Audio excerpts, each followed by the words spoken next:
Folks, we want to welcome you to this new edition of Living Word Live. Yes, your online church. Welcome each and every one of you. My name is Gio. This is my father, Jesus. Let us begin this edition by mentioning the following, and it's something that I think we have impressed on our hearts, and we have to share with the audience. It's a curious thing because throughout the ensuing months, and maybe probably even the last few years, there's been quite a few people that have approached us from different parts of the nation and frankly, even different parts of the world who have emailed us, who have messaged us through social media. And one of the most pressing questions that we have received from these people throughout the ensuing months is, where can I find a solid Bible-believing, Bible-teaching church? And by the amount of questions that we've received to that particular point, I think we've concluded that very many Christians are actually homeless. Of course, we're saying in the spiritual sense, in that they can't find a congregation locally that actually teaches the plain, the sound word of God. What they're encountering is carbon copies of, let's say, the Joel Osteens of life, the Stephen Furticks, the Hillsongs, all these organizations that they pretend to be an actual church when in fact they're putting something forth that is very distant from the Bible. They're looking for substance, and what they're getting is froth, frankly speaking. So it's the me and mini-me concept. That's exactly right. I mean, it's a phenomenon that you and I have criticized over the years, that I think if there were an award for best copycat every single year, it would have to go to the Church of Jesus Christ. It's like a syndrome, me, mini-me, the Stepford Wives, they all look the same, etc. That's correct. Hillsongs. Exactly. Hillsongs Junior. Exactly. So we would like to invite the audience, those of you that are having difficulty finding a local church where to congregate, to make this, yes, your online church. I know some will say, well, doesn't the Bible necessarily say that we ought to not forsake the gathering ourselves? Yes. But at the same time, if you're finding a very difficult place to gather with other like-minded believers and you're looking for substance that will edify you biblically, then what are you to do? I think God has given us this marvelous instrument called the internet to be able to disseminate his word, because in God's foreknowledge of all these things, not in the Calvinistic sense, I think we have to clarify that, but in God's anticipated knowledge of all these things, he knew that this was going to be an issue for modern day Christians. And through the internet, I think he has called Bible-believing Christians to be able to reach out to others so that they can, as it were, take the solid word of God and be able to be edified and edify others through it. And we want to let you know that Living Word Live should be your online church where you gather and you are edified through the different offerings that we offer, through the content that we offer. Yeah, we'd like to say good morning to the people that are online now and saying good morning to us. And so enjoy a blessed Sunday. Absolutely. Well, it's a curious thing because on Wednesday we were talking about how depression, mental health, mental illness, they are terminologies that are constantly used to put forth the legitimization of psychology. And I think on Wednesday we were able to dispel the myth that psychology has anything of value, anything good to offer society, even though they've done a great job, and I say that sarcastically, to convince society otherwise. Based on... There was a time where medicine, doctors, science, they would loudly say, this is not medicine, this is not science. Sure. This is anything but. But like you just mentioned, Gio, they have done a great advertisement work, a lot of propaganda, and now they're everywhere.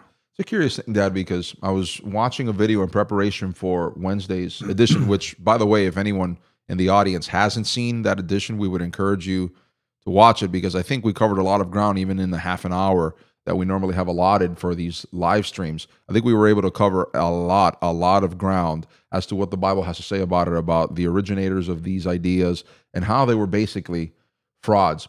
But in preparation, and you were talking earlier about people that have denounced this as being unscientific, being pseudoscience, and there's plenty of them. I know. Some would say, where are they? Well, again, since psychologists have permeated popular culture, they've done also the thing where they've repressed the dissenting voices against what they normally preach and teach. And the people that would say or would ask, where are they, are the same people that are complaining that Facebook and others are suppressing their content. Exactly. That's a good point.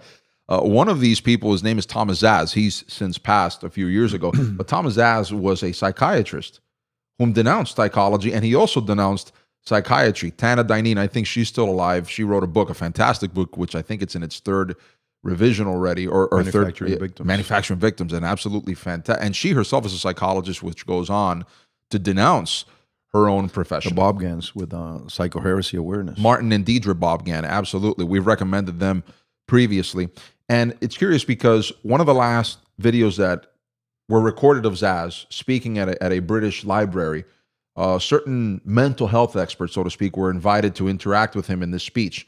And Zaz was one of these people that psychology and the psychological industry couldn't stand because he had the goods on them, especially the amount of deaths that the prescription of Ritalin and other things of the said were being prescribed yearly to children, and how psychology, the industry, was doing everything it could to repress those statistics, because if it got out, people would be more enraged and demand changes to these things, or an outright dissolution of the psychological industry altogether. But anyways, in that particular back and forth, when he opens it up for question and answers, there's one person who raises his hand and says, I'd like to ask you a question. He says, go ahead. He says, I was one of those people that suffered from mental illness. And you say that it's not a thing, but I can testify that I had a mental illness, and that treatment that they extended to me actually helped me out. What do you have to say about that? Zaz, being an old cock, so to speak, he's an old rooster. He knows a thing or two of how these patients, so-called, they tend to cover or exclude certain things from their narrative. He goes on to say, so how did they, so-called, treat you? How did they go about and giving? Guy says, that's not relevant to our conversation. Time out. If you're making a claim where you're saying that by this treatment, so-called, they cured you, now you have to give the relevant information, because now you can't simply say dismiss it. That's not relevant to our conversation. So we have to take him at his word, even though he said he had issues. Exactly. I'm glad that you mentioned that, because you'll note that people eventually denounce themselves by the things that they omit from their so-called testimony. Dad, you've been a minister for decades now. I think it's going on. I know you said 4, but I think it's gone on to now 5 decades of ministry now. And I myself have had some experience in counseling people biblically. One of the things that tends to happen in these sessions, if we can call them that, or in these meetings, is that, and it's a common thing, they'll approach you, they'll approach me, and they tend to give you their side of the story. They don't tend to give you the entirety, the side that most favors them, so to speak, which is another criticism, and aptly so, that is had of psychology, where psychology listens to the person that's telling them about their complaints and about things, but it's typically people are only going to give you their side of the story that makes them look in the most favorable light. So how can you actually help a person when they're actually limiting the amount of information that they're giving you, even the information that actually denounces them? But even as you present your argument, your case against psychobabble, people will say, yeah, but you just used the word counseling, biblical counseling. Well, folks, the word was stolen from us. Yeah. Isn't Christ the wonderful, admirable counselor? Yes. Oh, then they'll flip it. So Christ was a psychologist. And so you see that with these people, you have to fight them all the time, because they will look for any small ground that they can sink roots into to displace biblical truth. Yes, absolutely. Now, this is somewhat an extension of what we were talking about on Wednesday, but you'll notice that there's a bit of a different bent to it, and we'll explain. Oh, this is definitely, I'm not going to say different because it's down the alley, but this is something that is happening to most people, and they are not even aware that it's happening to them. Sure. So don't dismiss it by saying, oh, they're barking up that same tree again. No, this is actually about who is in control of your mind. Sure. The reason that we ask the question, and the question for this edition is, am I in control of my mind? Somebody told me that I should answer yes. Is because the secular humanists, which includes psychology, there is this subtlety that they have advanced, this doctrine that they have advanced, which, among others, actually contradicts what the Bible has to say about the very same. Now, this is something that I have said, that you have said throughout the years, and even though we've covered it within other topics that we've talked about, I don't think we've actually ever taken the time to actually make it in and of itself a topic, and that's why we're doing it here and now. Maybe we have, maybe I'm denouncing, I'm vilifying ourselves, maybe we've done it in the past, but frankly, my mind doesn't fit. You more than I have done a lot of preaching throughout the year, so maybe we have covered it. And I don't wish to denounce us in that, vilify us in that way. Maybe we have, but a standalone topic. I think it's important that we cover this, and it is this: you have the modern, what do we call them? Experts of the day and age, whom will say you are the result of your internal fizzing. You are the result of your internal biological processes. And they'll use phrases like your dopamine levels or serotonin levels. And they talk about these neurotransmitters and these hormones and these other substances that you have in your body that make you feel a certain way or make you feel this other way or give you this inclination or that inclination. But at the gist of what they're actually talking about is they say that it's not your spirit that eventually manifests or has a manifestation of what your body. Let me put it this way so it'll be clearer to understand.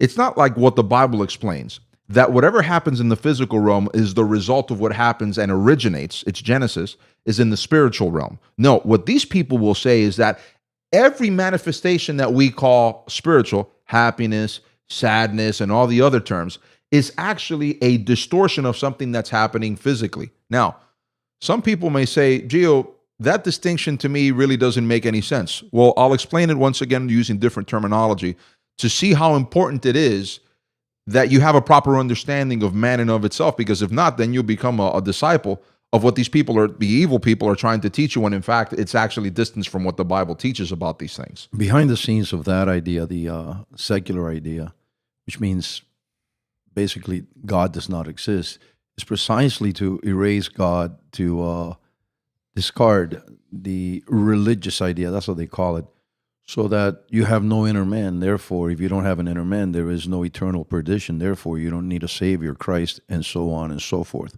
So be aware of what they're trying to achieve, even though they won't tell you this is what we are trying to achieve. They'll just show you the cover. Exactly. So once again, to simplify it, the Bible very clearly states that we are spirit, soul, body. That's what 1 Thessalonians chapter 5 says, spirit, soul, and body. When we understand that man is not a dichotomy like Plato taught, because Platonists and his disciples will tell you, no, you're a dichotomy. You're just mind and body. That's not what the Bible teaches. Many Christians echo that. Exactly. They'll say his spirit and soul is one and the same thing. Exactly. No, the Bible actually differentiates spirit, soul, and body. Read Hebrews 4:12 and you can figure it out for yourself. Exactly. Spirit, soul, and body. What is it that the world now is saying? Well, no, really, you don't have a spirit. You're just a body, and you have biological processes. You don't even have a soul. If they're going to be completely honest with you, it's just all biological. It's all physical. What is it that evolutionists like Richard Dawkins and others say? What we tend to understand as a spiritual matter is nothing more than biological processes, is leading us to believe that that's happiness or sadness, which, by the way, we have to ask Dawkins and others that assert such a thing. And did evolution teach you that? Did it give you some special knowledge that that's the case? Where did you get that from? And of course, they're never willing to answer those questions because of the absurdity of what they've just said. And the out-of-body experiences, it's just these last fragments of information going through the mind while you're stepping away. Oops! All of a sudden, the doctor brings you back, and you remember these things, But it's all in the brain. It's just all that stuff in the gray matter. So then, this is let's call it our stepping off point, or our trampoline, to be able to talk about the specific question that we'd like to answer during this edition, which is, again, am I in control of my own mind? Basically speaking, just to give you what we call a foundational understanding of this, the Bible calls man to be aware and to be in control of his spirit, his soul, and his mind. Secular culture teaches something completely different. No, you're not in control of your spirit, of your soul, of your mind. Because face it, they say, the spirit and the soul, that in reality, that's just a misinterpretation of what's actually happening in the biological realm. You're the result of your environment. You're the result of what other people have done to you. And maybe the best thing that we can do is we can prescribe you these chemicals that'll bring your imbalanced self into balanced self so that you can actually feel better and perform better in life. They even use terms such as performance to talk about men And when you hear the terminologies that these secular humanists use, they're treating us as if we were nothing more than what? Machines, biological machines at the end And of then the day. Christians jump all over this, and they'll give you a sanitized Christian version of what the world is saying. 5 minutes after that, they'll say, "Be still, my soul." What part of you is talking to what part of you when you say stuff like that? Yeah. How can you deny what the Bible teaches, New Testament teachings about the totality, all the parts that make you a human being? Exactly. So then the question begs to be answered, and it is as such. If, in fact, I do have a mind, which we do have a mind, then how do I control it? Can I even control it? The answer is absolutely yes, because that's what the Bible teaches. As a matter of fact, maybe I'm wrong in this. You can correct me if I'm wrong. 70% of Paul's letters, maybe even upwards of 80%, is not necessarily Paul delving into theological essences.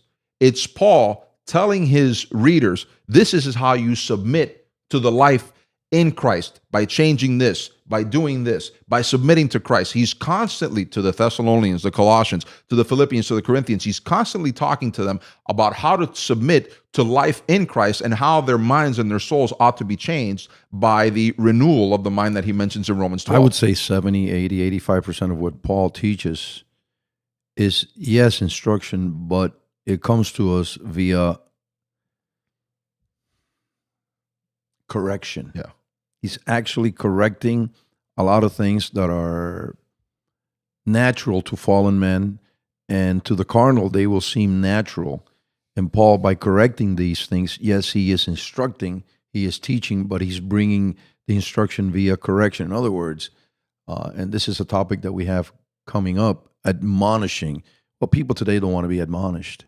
They just want to be encouraged to the point that, yeah, I think I have a purpose-driven life. And yeah, I think I have a purpose-driven wife and a purpose-driven church. And my kids are purpose-driven. Don't talk to me about admonishment. It doesn't work. We are going to take up this topic a little bit further on, maybe next Sunday or next Wednesday. We'll see. I think we have something lined up for Wednesday that will actually benefit, I'm going to say, all of you greatly. But anyway, getting back to the topic, if you don't see things in the biblical light, if you don't understand issues in the biblical light, this world is going to swallow you up, and you will start repeating what the world is saying, because true biblical revelation, it's not gripping you, it's not affirming you, you're not developing roots in that, and therefore you're going to be moved about, tossed about, like any other easy human being is moved and tossed about, because they are rooted in what? Whatever the polls are saying, whatever the politicians are saying. You see repetitive behavior because they're moved about by winds of doctrines, the currents of the age. So you need to be very careful with these issues. But if you are willing to receive biblical admonishment, you will be grounded in truth. And one of the things, going back to your point, that will happen is you will understand that you are called to be in control of your thoughts, in control of your mind. Absolutely. One of the things that we'd like to use as a case study for what we're talking about during this edition is an article that was posted by Ted Gioia. I don't know if maybe some of the audience, or practically all of the audience, has heard of this particular fellow. He's a musician. He's also a music critic. I'm more than assured that many of you have heard of Rick Beato. He's a pretty famous musician, producer / engineer that has a channel on YouTube that is followed by millions of people, where among the things that has made his channel popular is that he interviews practically famous musicians. Now, allow me to say this. We are not endorsing any of these people in particular. We're using this because there's a case study. We're using it as a particular case study specifically that he had interviewed. Rick had interviewed Ted Gioia a couple of months ago on his channel. And I read a few of his things through his Substack, and he had posted something a few days ago, which I thought this would be fantastic to present this to the audience, because it actually fits in with what we're talking to the audience about in this particular issue. And people will ask, why do you guys pay attention to all of this? You have to stay informed. Otherwise, the people from this generation will not listen to you, and we want them to listen. We want them to let them know we know what is happening, and this is what we have to help you. We will listen to what you say, analyze it, and then once we can prove that this is why it's wrong, hopefully you will listen to us and we can prove why the Bible is right on all these issues. So Correct. for those of you that would ask, why do you guys read this? Why do you guys pay attention to that? There you have your answer. Exactly. So one of the things, it's not necessarily a long article, but for the sake of redeeming time, what I'm going to do is encapsulate some of the things that he spoke about, which again fits in with what we're trying to talk about to the audience, so that the things that he mentions are things that have their orbit in popular culture and what so-called experts are saying of the thing, so that you can properly identify what the messaging is, so that you don't fall prey to those who would tell you you necessarily have a problem, but in fact, they're not giving you a solution. They're actually digging a ditch further away from what the Bible would have to give you as a solution. Can I say something Sure. before some people decide, I don't know if I'm interested in this? The idea of what is going on in today's culture, society, is to turn you into an addict. And that should interest you. Oh, that was just a teaser to get me to continue to watch. Fine, you can call it what you want, but this is actually happening. You must be aware of what they are trying to do. They are trying to turn you, and most especially your kids, into addicts. I'm glad you mentioned that, because one of the reasons that we've brought this topic for our audience on this edition is it harkens back to what we mentioned a few minutes ago, how the so-called experts of our society, they're looking at man as a machine that can be manipulated. One of the reasons that we bring this topic is so that you won't be manipulated and you would be susceptible to the whims and to the machinations of these people, because they look at man inherently as a machine that can be hacked. You know, Gio, some of you may say, they constantly use that term, a hack for this, a hack for the other thing.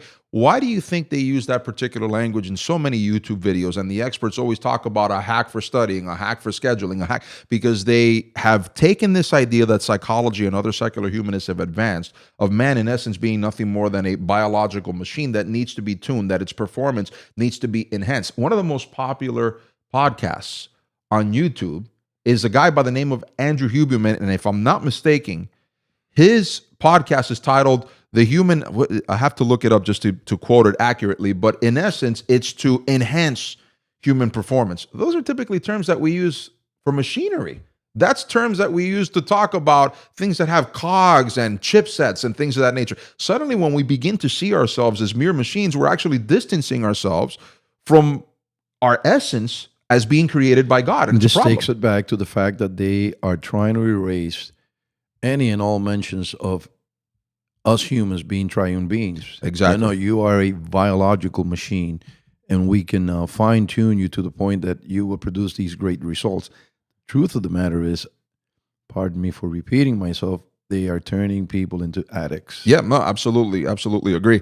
So, well, there it is. I just found that it's the Huberman Lab, and it's to, again, supposedly improve the human biogenetics and things of that nature to enhance human performance. At the end of the day, that sort of language harkens back to what these people are doing. Let me give you an example and harken back to what I mentioned about this article in particular. That way I don't go off the beaten path and take it to different branches. Have you seen some of the results of human enhancement on the other side of youth? Have you seen what some of these guys and some of these gals look like once they're on the other side of peak performance years?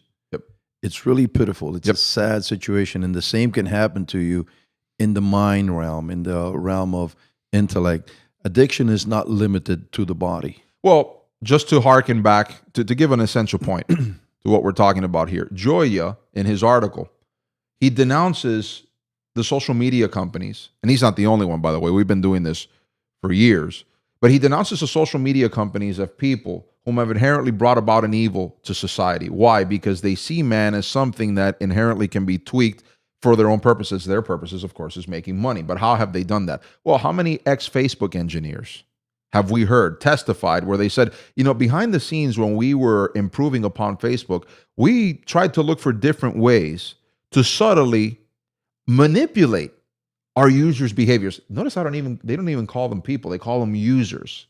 Just like another digit on the computer, another X, another O, another 1, another 0. We wanted to manipulate our users' attention so that the more time they spent on the platform, the more money we made. How do we do that? By using the like button, because everybody wants to feel reaffirmation from their fellow man that they're being liked. So when we put the like button, that exponentially saw a rise in people interacting with Facebook. Also, the red notification, we intentionally chose red because it's an alert.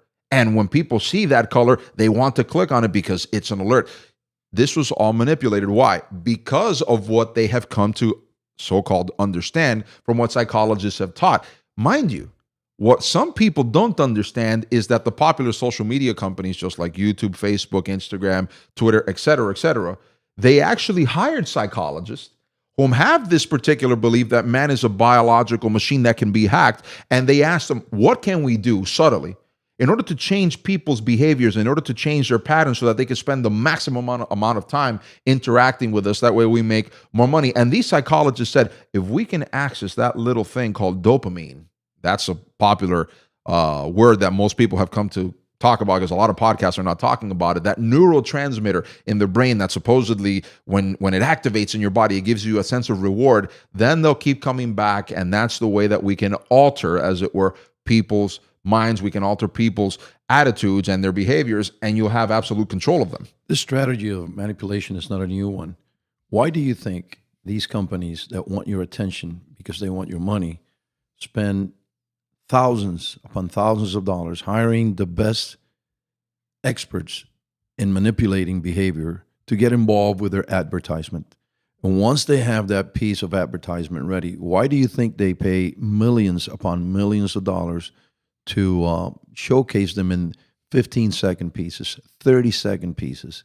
Because they know they can get what they want out of their millions. A lot of millions come back in the form of immediate returns, and then in the form of habitual procedures that they manage to inculcate in the human mind. It's curious because I mentioned Andrew Huberman before. Whenever he gives a chat, you know what he calls that? The brain-body contract. It's all biological physics. Yep. So my point is, in using Joy, as I was mentioning earlier in the article that he published, he talks about a phenomenon that American culture has gone under, and now he's noticing it. He says it used to be where man would look for art in particular. That was eventually swallowed by what he calls entertainment, which that now is being swallowed up by distraction. And he puts different charts on his article. But I wanted to get your take on this. He mentions art as being the following. An artist puts demands on the public. He says that's where art begins. And then he says an entertainer's job is to give the audience what it wants. I want to hear your take on that. Well, an artist can put a demand on you, and the best one would be to demand that you think. But today's artists are so distant from the original idea. Today's artist is not telling you, hey, let's get you to think about these things. No, they're actually telling you this is the way you should be thinking about this. Once MTV came on the scene, it was no longer about this is what I interpret from this song. No. This is what thou shall interpret. This is what thou shall see in this song. So even in that first stage that is swallowed up, or has been swallowed up by the second, in other words, entertainment swallowed up by entertainment. Even in that, you need to pay attention because, I repeat, it's one thing to go to, let's say, an art gallery and ponder a painting versus somebody telling you, no. You won't think that this is what you're seeing. This is not up to you to think about what you're seeing. You have to think this. And so you are out of options now. Because if you don't think in that particular fashion, in that particular mode, then you're out of the loop. Yeah. You are no longer part of the people that are in the know. They're in the loop. And this is another way of getting you to start submitting, not to the challenge of think about this, but think this way. This is the relevant part, and this is to your point. This is a relevant part of the article that I wanted to quote, and I want to get your thoughts on it. And I'll give mine, of course. The fastest growing sector of the culture economy is distraction, or call it scrolling, or swiping, or wasting time, or whatever you want. But it's not art or entertainment, just ceaseless activity.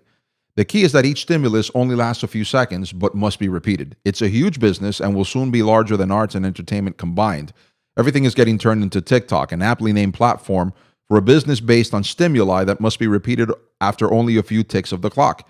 TikTok made a fortune with fast-paced scrolling video, and now Facebook wants a place to connect with family and friends. And even then, you see, this is why I said earlier, this is not an explicit endorsement of these people, because even in things like this, I would have to disagree with Joya, because by Facebook's engineers' own admissions throughout the years, TikTok is only following up on what Facebook did years ago. So again, you have to take all these things with a grain of salt. And before that, it was MySpace. Exactly. The thing is that MySpace was the precursor to all of these others. And But it's MySpace. to your point. And it says, once a place to connect with family and friends is imitating it. So long, Granny, hello, Reels. Twitter has done the same. And of course, Instagram, YouTube, and everybody else trying to get rich on social media. Here it comes.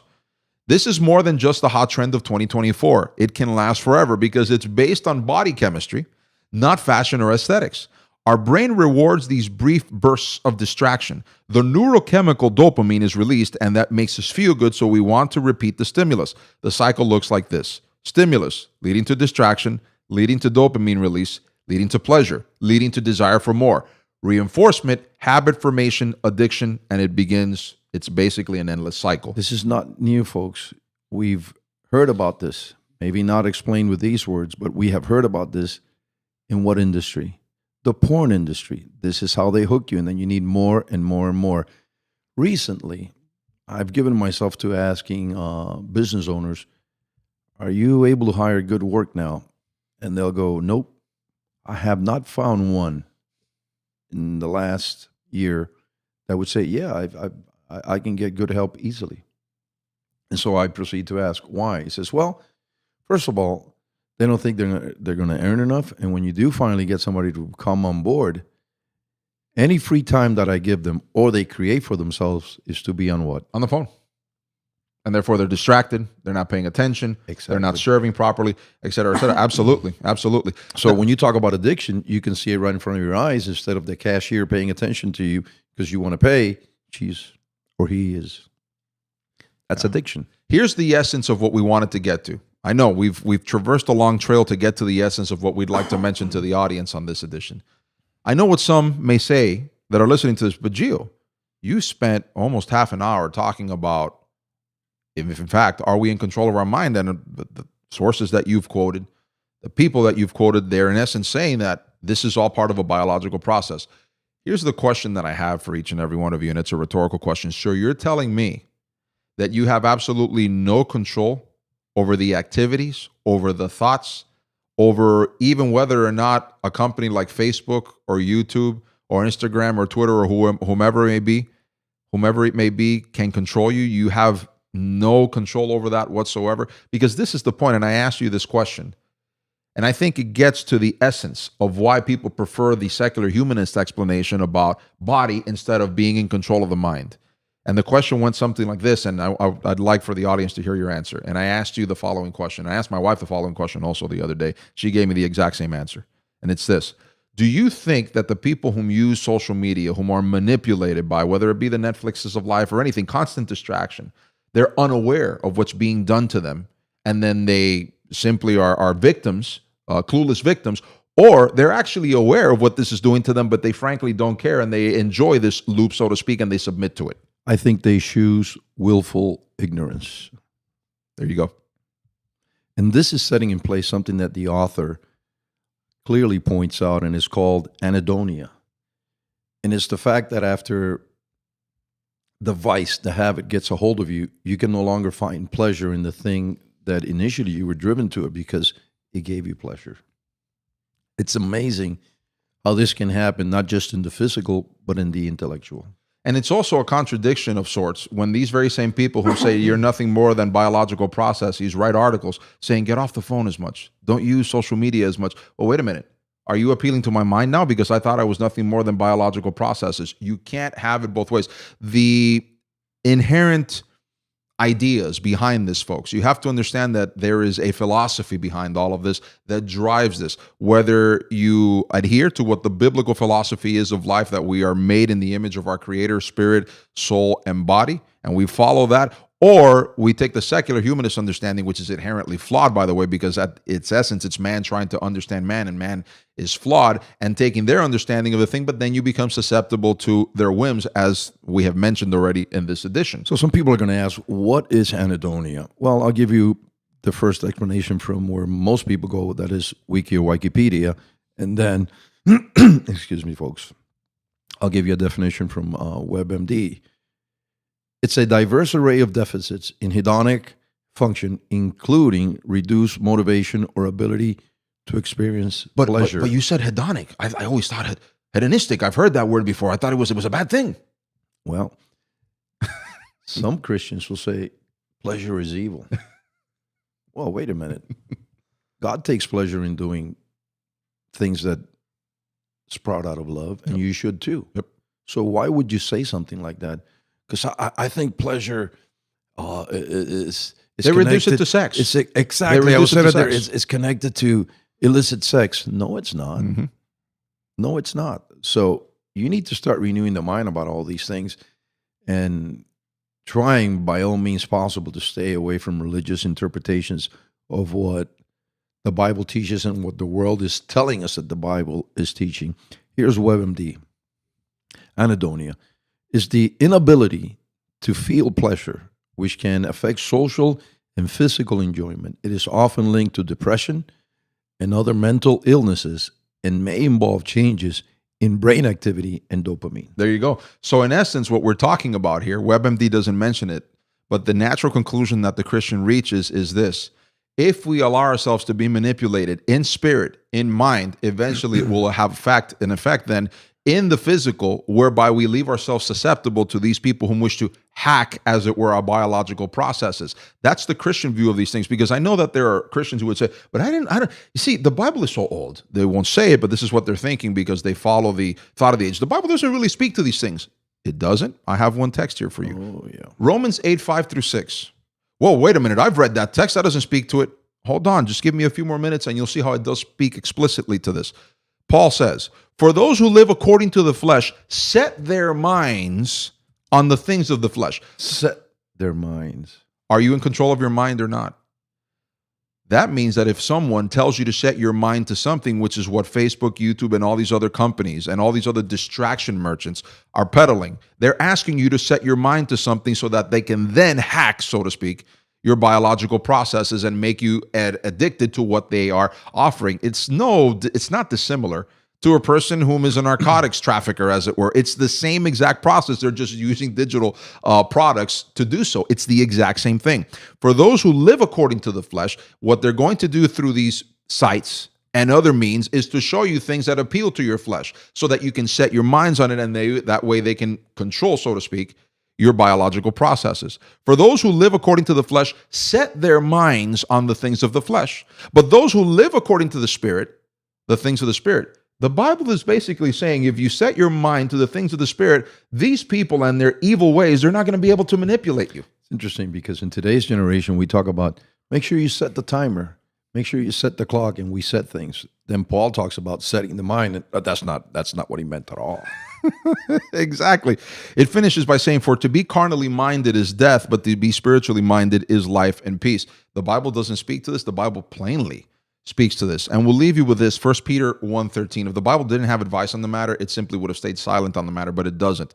Therefore, gird up the loins of your mind and be sober. It seems to me that the Bible says you can control your mind, and these are the tools, the biblical tools that you can use to control your mind so you can stay away from the influence peddlers. Christians are always quoting 2 Timothy 1:7 about having a sound mind. Sound This is mind. the King James Version. So Yep. how can they say the Bible does not address this? But it goes back to what I was asking you earlier. I think even Christians have gotten to the point where they're comfortable. They've accepted that, I don't mind being on the phone for X amount of hours, and I don't mind being manipulated by these because it gives me a nice vibe, so to speak. So when they hear you talking about this, they prefer to stay willfully ignorant. It's just like an algorithm that has been set in place in them. Don't pay attention to that. Shut it down. It's not just Twitter. It's not just X now. It's not just Facebook saying, there is a post that might awaken a few. Make sure you block that one. Exactly. Christians are doing exactly the same things because they choose, not all of them, but many of them, to be willfully ignorant. There is no such thing. You should read Peter, because the first time I read about willful ignorance, These I said, willfully ignore. exactly. I said, whoa, there's a contradiction here. No. They choose to not understand, not know. No. It's like the little kids. No. They choose to not listen to proper reasoning and truth because they actually like this. Why would a Christian like that?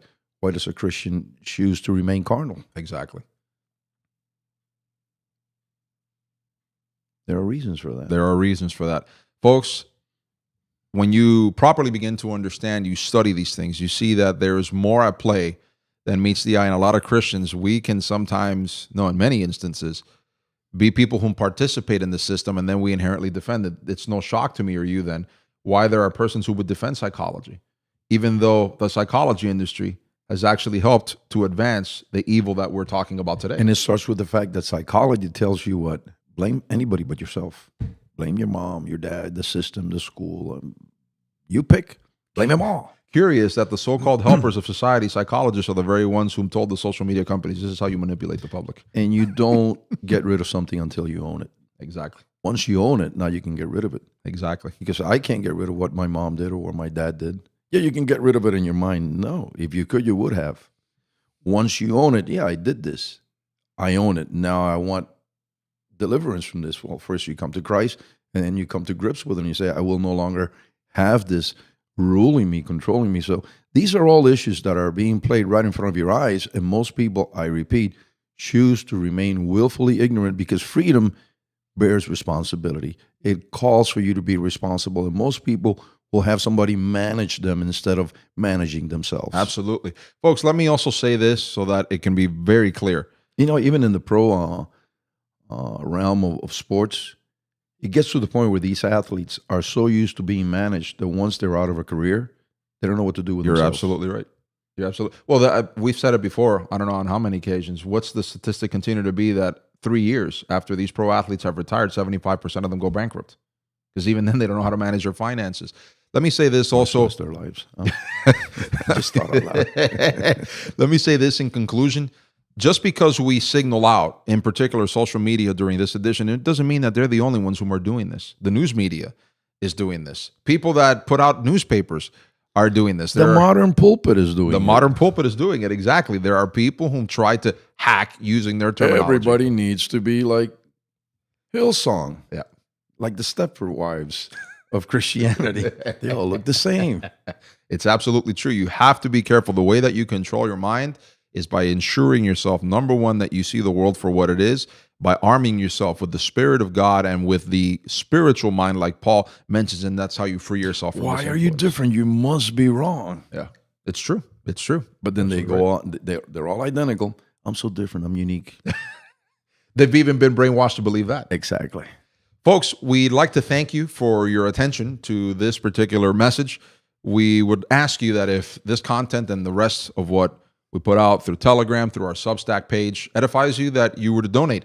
It is the way that it helps us to continue to put forth this content. There's a link beneath the video player under patronage and donation. Simply click on it, follow the instructions, just give what the Lord has placed in your heart. We thank you beforehand for your economic patronage. I'd like to remind the audience that tomorrow I am going to do a Twitter Spaces, and I'll have a guest with me. Some have asked me, do I need to have a Twitter account to be able to listen to that space? No. That space is going to be an open forum, and we're specifically going to talk about Christianity, male sexuality, and the rebuffing of feminism. Some will ask, that's a lot of things in a title. What are you specifically talking about? I'll give you a preview. In essence, there was a thread that was put out by a commentator, which I think remains anonymous till this point, where he talks about how feminism in particular is going against male sexual aggression, which actually was beneficial to the world. Is it true that is the case? That's something that we're going to have to study, because as all things, when humanity just has this tendency that when it goes to one extreme, instead of saying, wait a minute, let's find the proper middle ground on this, they end up going to all the other extremes. And now I even hear some Christians advocating for, you know what, it wouldn't be a bad thing to fornicate, just to fight against, as it were, what the matriarchs, the feminists are trying to put forth. And now we're going to the other extreme with this thing. And in Monday's edition of Irrefutable, we're going to tackle an important questions. Should Christians use the courts? Yep. I think you will find that topic to be, at the very least, challenging.